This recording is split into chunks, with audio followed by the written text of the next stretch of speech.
যারা অভিযুক্ত তারা হবে। আপনারা রাজনৈতিক পরিচয় খুঁজছেন কেন? রাজনৈতিক পরিচয় না খোঁজাই ভালো। যারা যুক্ত ছিলেন তাদের সিসিটিভি ভিডিও ফুটেজ মিডিয়াতে মোবাইল ফোনে ঘুরে বেড়াচ্ছে, অত চিহ্নিত লোকদের সাজা। মুখ্যমন্ত্রী বলেছেন বিজেপিকে বলবো এসআইআর সর্বনাশ, এসআইআর সবচেয়ে বড় স্ক্যাম। 2024 তালিকা থেকেই আপনারা দেখে এসছেন, এসআইআর এখন কেন করতে হলো? মুখ্যমন্ত্রী বলছেন উনি ওই মৃত ভোট ছাপ্পা মারতেন তো। মৃত ফেক একটা লোক প্রথম ফেজে কোচবিহারে, দ্বিতীয় ফেজে মালদাতে, তৃতীয় ফেজে বারাসাতে, শেষ ফেজে ভবানীপুরে ভোট মারত। এগুলো বন্ধ হয়ে গেছে, ওনার কষ্ট হচ্ছে, যন্ত্রণা হচ্ছে। উনি তো কালকে আবেদন করেছেন খণ্ড ঘোষে, জোড়া ফুলে কেউ ভোট দেবেন না। আমি পোস্টও করেছি, দেখবো সত্যি কথা বেরিয়ে গেছে।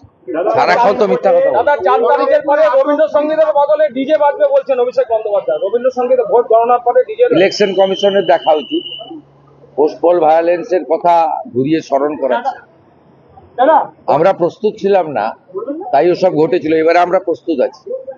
লোকসভা ভোটের পরে কিছু করতে দিইনি, আমরা আশ্বস্ত করতে পারি এবারে করতে দেব না। আমরা 21-এর পোস্টপলের ঘটনায় প্রস্তুত ছিলাম না, এখন বিজেপি সম্পূর্ণ প্রস্তুত এবং সবাই প্রস্তুত। কোনো কিছু একতরফা হবে না, এটুকু জেনে রাখি। मुख्यमंत्री बोल रही है अगर बीजेपी सरकार आती है तो राज्य को 3 टुकड़ों में बांट दिया जाएगा, राज्य को 3 टुकड़ों में बांटेंगे। झूठा झूठा, उनका पास मुद्दा नहीं है, विकास का काम नहीं किया है। तुष्टीकरण, भ्रष्टाचार, बेरोजगारी, नारी सुरक्षा खत्म कर दिया है, इसलिए उनका पास मुद्दा नहीं है, इसलिए वो सब बोल रहा है।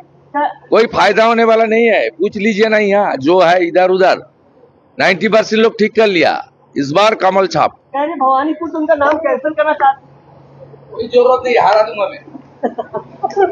सिक्किम स्टेट डियर मे डे बम्पर 2026 लॉटरी। पहिलो पुरस्कार 3 करोड़ गारंटीड। टिकट को दाम 500 रुपया। ड्रॉ 16 मई। पहिलो पुरस्कार केवल बिक्री भएका टिकट बाट। Sikkim state dear Christmas bumper 2025 मा 3 करोड़ विजेता वासवी सौरभ राव। के तपाई हुनुहुन्छ यसपालिको करोड़पति?